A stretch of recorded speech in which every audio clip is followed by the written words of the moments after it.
this should have been detected. Hamas is the group that the Israelis are most concerned about monitoring. And in theory, they have them shot through with plenty of human intelligence gathering operations. And of course, it's right on their border. So signals intelligence should be pretty good. And the idea that you could have conservatively 500 Hamas fighters, probably closer to 1,000, cross the border in a surprise assault that from 20 different vectors using a half a dozen different transport methods, and none of it was detected before it went down. That is an intelligence failure that is just colossal. This isn't like 9/11, where it was some fringe group using a novel method of attack. These are all known factors. And for the Israelis to miss this, at a minimum, this is going to cause the downfall of the government, which a lot of people probably think is not all that bad of a thing. But it's definitely going to cause a complete top to bottom overhaul of how the Israelis do everything, just like it did the last time something like this went down 50 years ago, when the Israelis reformed their intelligence systems in the aftermath of the Yom Kippur War and became the world standard. Somehow, somewhere in the last 20 years, it's all fallen apart. And it makes you wonder what else they're missing. But the foes that the United States is primarily concerned about are in a different hemisphere. So you can understand why signals intelligence forms a stronger pillar for us. Gaza was right there. Again, we don't have any information. The most logical conclusion today, which might be proven wrong tomorrow, is that it's a new faction within Hamas, because there's dozens of them. And it could just be a new one that popped up and somehow managed to recruit several hundred people. You're looking at things that Hamas has now done in the last week that even ISIS never got around to doing, in terms of just the human denigration. And so it's going to be very, very difficult for the folks in Riyadh to still proceed to cut a deal with Israel.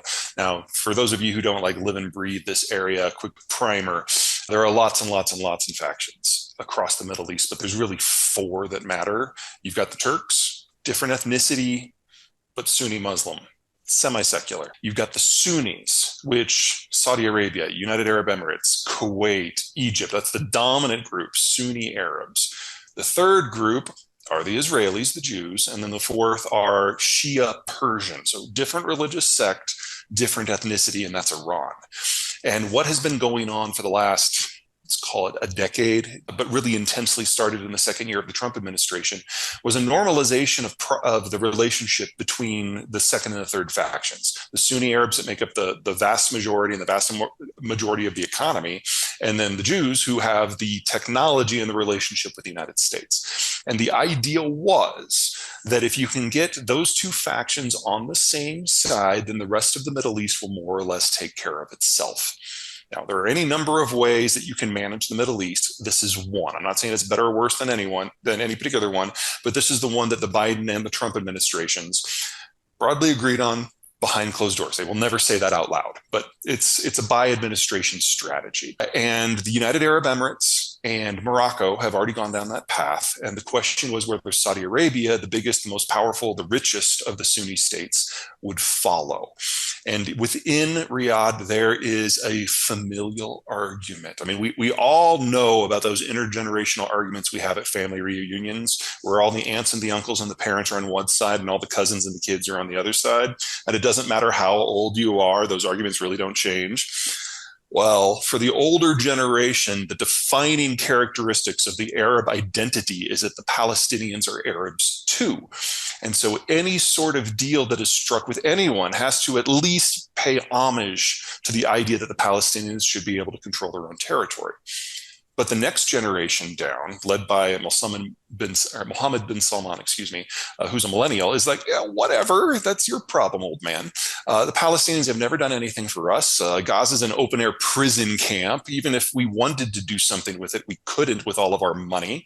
So just let it rot, and let's cut a deal with the power that matters, and that's Israel.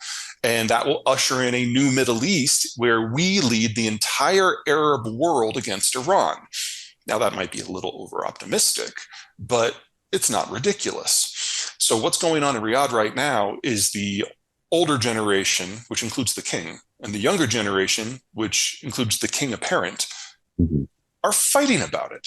And we will know within a month who comes out on top based on what the Saudi position is versus Iran and Hamas.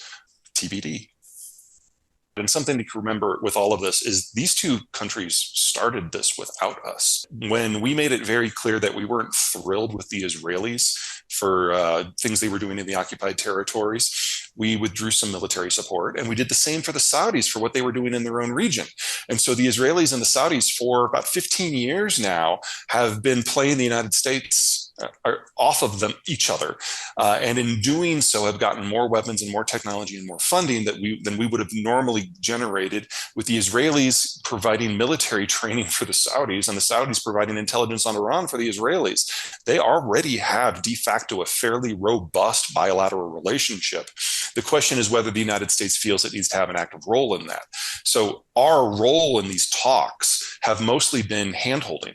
This isn't like discussions between us and the Iranians where we don't meet directly and the Swiss have to run back and forth with messages. We're kind of the third wheel here. If it wasn't for the hostage situation, the U.S. would have no interest in being anywhere near this. But one of kind of the unofficial agreements that you make with the U.S. government, if you're a citizen, is that no matter where you are, no matter what you've done, no matter your circumstances, no matter your crimes, we will come for you. And as soon as we know where those hostages are, we will go in hard. We will not subcontract that out to a third party. And that's why the carrier is in place. And that's the only reason the carrier is in place. People like to say, oh, this is a deterrent for Hezbollah, but we're not going to get involved in that because it's not the sort of situation that a carrier can fix. If you want to root out Hezbollah, very different circumstances from Hamas. Hamas is several thousand, several tens of thousands, several 100,000, don't know what the number is, among a densely populated open air prison of 3 million people, and going door to door through that to clear it out. Even if we threw the entire US military at that, that would not be enough for that job. So I do not envy what's in front of the Israelis or in front of the Palestinians on that front. There is no way that is going to be anything but hideous. Lebanon actually has terrain. It's mountainous, there are forests, and so it's a more traditional Afghan style operation, if you will, and we want nothing to do with that. We had 20 years of that. Thank you, we're done. The Israelis, I don't think, have a nuclear power system, but they do have a couple hundred tactical nukes, which are more than enough for their strategic needs. They might, they're very cagey on this, have a few city flatteners just in case Iran gets too uppity. But that's all designed as a last ditch. This is what we do when The Last of Us is going into the ocean because we've been overrun sort of play. They don't have a strategic doctrine for anything less than that. As for the Saudis have a lot of military stuff on paper, but it's all shrink wrapped and stored in air conditioned warehouses. And they only very, very recently started training on any of it themselves when they came to the conclusion that the US really had no interest in coming to pull them out of the fire if they pick a fight with someone, including Iran. Iran, of course, has a nuclear weapons program, but has not been able to create a device, much less a deliverable weapon. And to be perfectly blunt, it's not clear that they're going to be able to. They probably will be able to get enough fissile material to do it. But Iranian engineers are not world-class, and they were not world-class by definitions in the 1940s, much less today. So I would think that if the Iranians were ever going to get a weapon, they would have done it already. But if I'm wrong, and they are closer than I think, then I will bet my entire life that the Saudis will go to Pakistan and purchase a few nukes the next day. Saudi technical acumen is significantly below that of Iran's, but they've got a really big checkbook.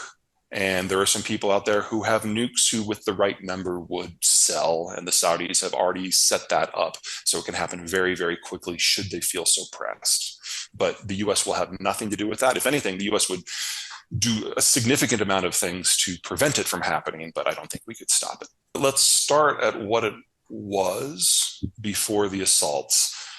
This was an open-air prison camp. This is an area that has no economic reason to exist. It is a prison camp. And as such, there is no meaningful trade. It's dependent upon the outside world for over 90% of their food and 100% of their energy. Those supplies either come from Israel directly as a kind of a drip feed just to keep the place quiet, or international donations. And that is the entire story. So while I don't obviously do anything but vomit when I see what has happened and what Hamas has done, you have to admit when the best that you could hope for is to be mayor of a prison camp. That's the height of social and technological achievement in Gaza. You can understand why some people choose some darker paths. They'll never get back to where they were. Israel controls all but one sliver of the border, which is with Egypt, and that's where the tunnels are that allow the Palestinians to smuggle things in. At a minimum, the minimum response that we will see out of Israel is clearing out an area maybe a quarter of a half mile thick and compressing the prison even a little bit more to make sure that none of those tunnels can ever be used again. And these people will be completely at the mercy of whatever the Israeli political system allows. And I don't see another way out of that, because the Egyptians are the only other country in play here. They're on the wrong side of the Sinai to project power here. And even if they could project power, they're not going to do it to free Gaza, because even if the walls went away tomorrow, then it's an open air prison camp with fewer walls. There is not a future here. And now that we've seen very clearly that Hamas cannot not only patrol its own territory to prevent things like this from happening, but actually encourage things like this to happen. There is no administration that can go in there and fix this. So you're looking at a degree of organizational chaos if the Israelis win and do root out Hamas.